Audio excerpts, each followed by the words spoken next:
Hello, everyone, and welcome to the Brog number 98. My name is Adam Josh. You can follow me on Twitter at adamjosh.com. It's been a while, right? The last Brog that I made was called How Meditation Led Me to Flat Earth.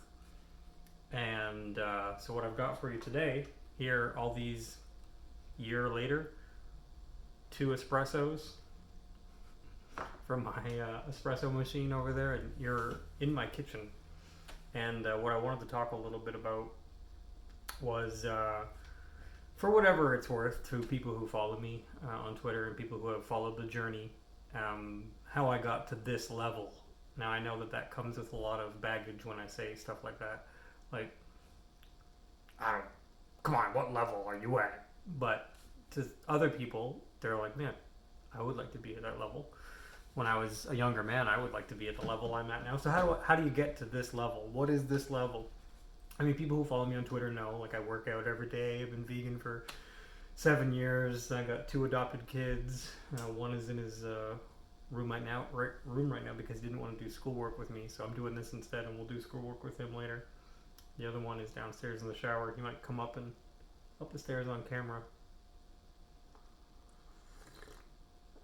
It's good espresso machine, all new appliances.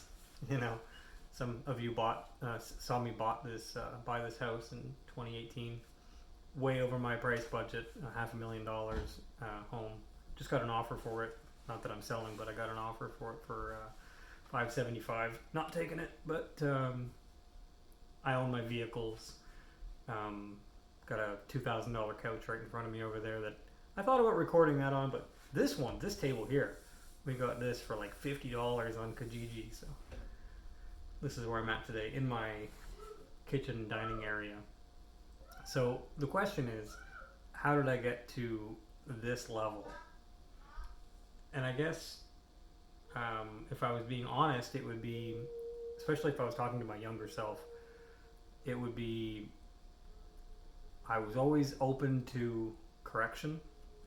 One of my favorite sayings is side with the truth and you'll always be right.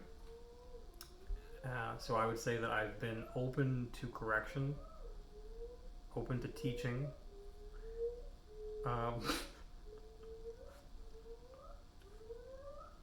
open to teaching, and willingness to admit, when I've been wrong, and I've had a willingness to learn new things and a willingness to ask for help when I needed it.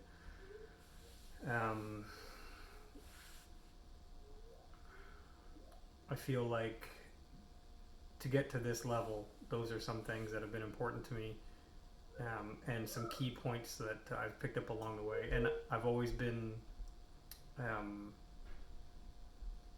eager to help people if I can.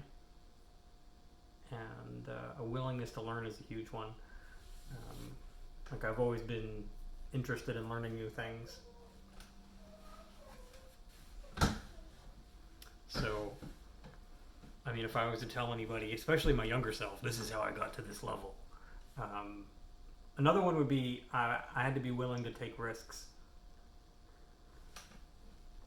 Yeah, so I've taken some risks, especially in the last 3 years. Investment risks like this house, other investment risks like putting 10% of my portfolio into cryptocurrency, not paying off right now, not a great risk, but luckily I only put 10%. Willingness to learn new things, like learning how to invest in crypto. That's something that in 2021, as a man, I mean,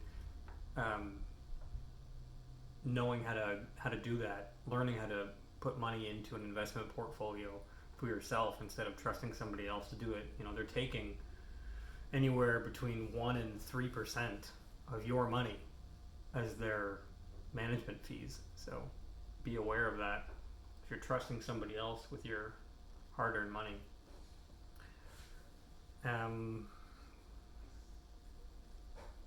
I've always been open to correction. I've been open to people who can tell me the truth. And if I can say, look, I've been wrong a lot in my life. Maybe I'm wrong about this. I've been open to that type of correction. And if you want to do something that you're unable to do, finding someone who's already doing it and learning from them is a big thing that I've found useful in my life. You don't want to learn anything from the guys or the so-called gurus who aren't actually doing it. Like, you don't want to learn about physical fitness from a guy who's 400 pounds. You know what I mean? You don't want to learn about stock trading from somebody who doesn't even have an investment portfolio and is like an armchair, enthusiast. You don't want to take parenting advice from guys who haven't even taken the plunge to have kids or adopt.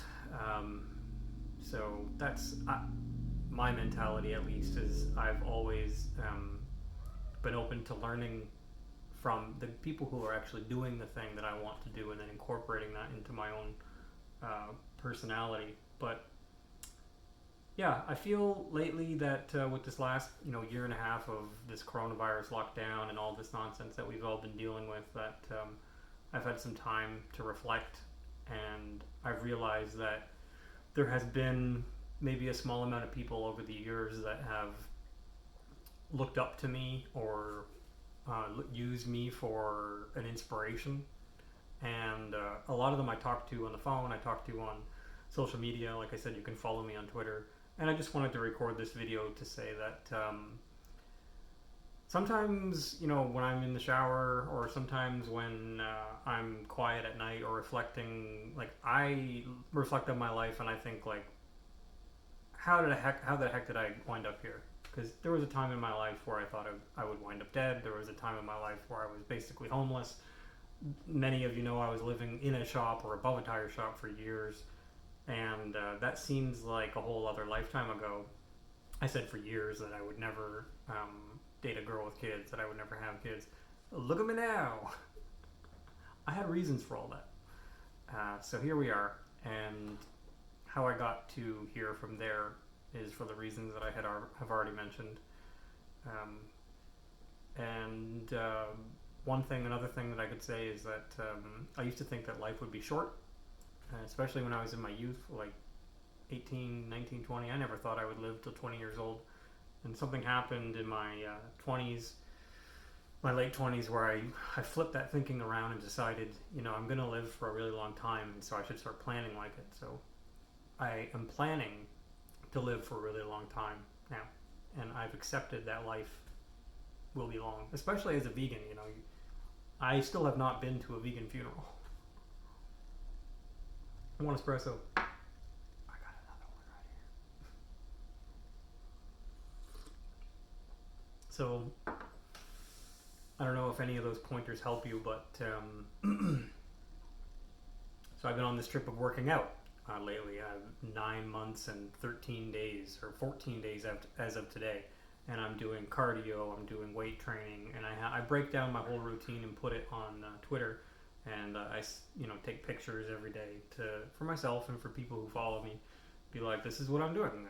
Like, some of you are kissing your pillows at the time that I'm working out, but for me, I find that working out in the evening once the kids are in bed is easier for me. And I appreciate that a lot of guys wake up early, like 3 o'clock, 4 o'clock, and go work out. I have nothing against that. I've been through years of my life where I got up super early. But I am not doing that right now. I'm doing it the opposite way, where I'm staying up intentionally late to put these hard workouts in, and then I go to bed. But I'm not out drinking or partying on Friday night. I'm working out for the last 9 months, and I haven't drank a drop of alcohol in years. I think it was my birthday my birthday 3 years ago. I had my last drink. Desiree got me some Aviation gin, and that was a big mistake. I asked for a tiny bottle of Aviation gin. She got the big bottle. So, needless to say, I threw up. And so I hope that helps.